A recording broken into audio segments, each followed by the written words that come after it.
దోషం మనది, శిక్ష ఆయనది. ఇది ప్రేమ. ముఖం మీద నువ్వు ముఖం మీద ఉమ్మితే ఎట్లుంటుంది నీకు? కానీ ఆయన ముఖం మీద ఉమ్మారు.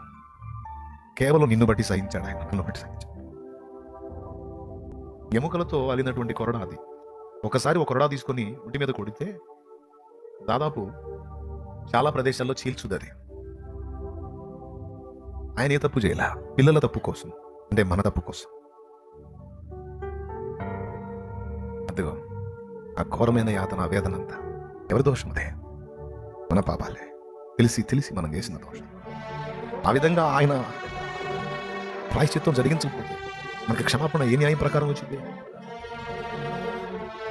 చిత్రవర అరికాలములు నడినీతి వరకు శిరం మొదలుకొని సిరి పాదములు సర్వ శరీరం నాగలి సాళ్ల వల్ల దున్నబడి. నువ్వు కాళ్ళతో నడిచిన చెడు నడతకు, నేను కాళ్ళతో నడిచిన చెడు నడతకు మన పాదాలకు పొందాల్సిన శిక్ష యేసు పాదాలు పొందాయి.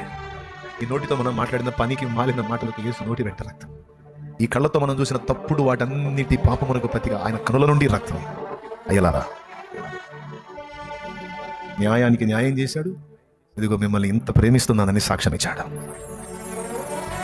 మన తలలో ఆలోచించిన తప్పుడు ఆలోచనలకు ఆయన తల ముళ్ళ చేత కూర్చోబడింది. మన సర్వ శరీరంతో పొర్లాడి మనం చేసిన సమస్త పాపానికి ఆయన దేహమంతా నాగలి సాళ్లవలి దున్నబడింది.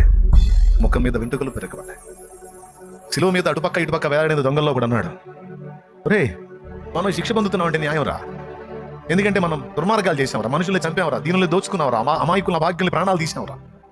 కానీ నీతిమంతుడు ఏ తప్పు చేయలేదురా. నాకు తెలుసు ఈ నీతిమంతుడు ఏ తప్పు చేయలేదురా. ఆకలి కొన్న బిడ్డలకు ఆకలి, నా బిడ్డలు ఆకలితో ఉన్నారని రొట్టెల్ని 5 రొట్టెలు 2 చేపల్ని వేలాది మందికి అద్భుతం చేసి కడుపు నింపి పంపించారా. దీనుల్ని అభాగ్యుల్ని వెతుక్కుంటూ వెళ్ళి రక్షించారా, బాగు చేశారా. కన్నీళ్లు చూస్తే దాటిపోలేదురా.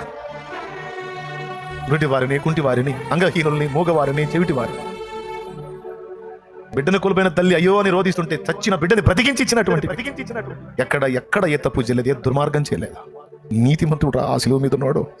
ఏ పాపం లేని పరిపూర్ణ పరిశుద్ధుడు రా శిలువ మీద ఎక్కినవాడు. నిజంగా ఇతర లోక పాపముల కొరకే ప్రాణం పెట్టడానికి వచ్చిన దేవుని గొర్రె పిల్లరా. ప్రభువా, ప్రభువా, నీవు నీ రాజ్యంతో కూడా వచ్చినప్పుడు నన్ను గుర్తు చేసుకుంటావా? నువ్వు వస్తావయ్యా, నువ్వు వస్తావా? అందరి పాపముల కొరకు దిగో బలి అవుతాడు. నీ రాజ్యంతో వచ్చేటప్పుడు నన్ను గుర్తు చేసుకుంటా. ప్రభువా, నేను నాతో కూడా ప్రదేశంలో ఉంటావు అంటే వాడు గుర్తుపట్టాడు. మనం శిక్ష పొందుతున్నామంటే చేసాం, పాపాలు పొందుతున్నాం, తప్పులే. కానీ ఏ పాపం లేదురా, ఎందుకు పొందుతున్నాడు అర్థం కాలేదు. ఎందుకంటే బిడ్డల కోసం, అంటే మన కోసం పొందుతున్నాడు. బిడ్డలారా, ఈరోజు నువ్వు నేను పొందుతున్న రక్షణ మనకి ఏ విగ్రహాలు ఇవ్వలేదు. మనం గతంలో ఫాలో అయిన వాళ్ళు ఎవరు చేయలేదు. ఎవరు చేశారో చూపించండి. ఆ విధంగా సర్వ శరీరాన్ని మన కోసం అప్పచెప్పిన ప్రేమమూర్తి ఎవరు? న్యాయవంతుడైన దేవుడు ఎవరు? పరిశుద్ధుడైన దేవుడు ఎవరు? ప్రాణం పెట్టిన దేవుడు ఎవరు?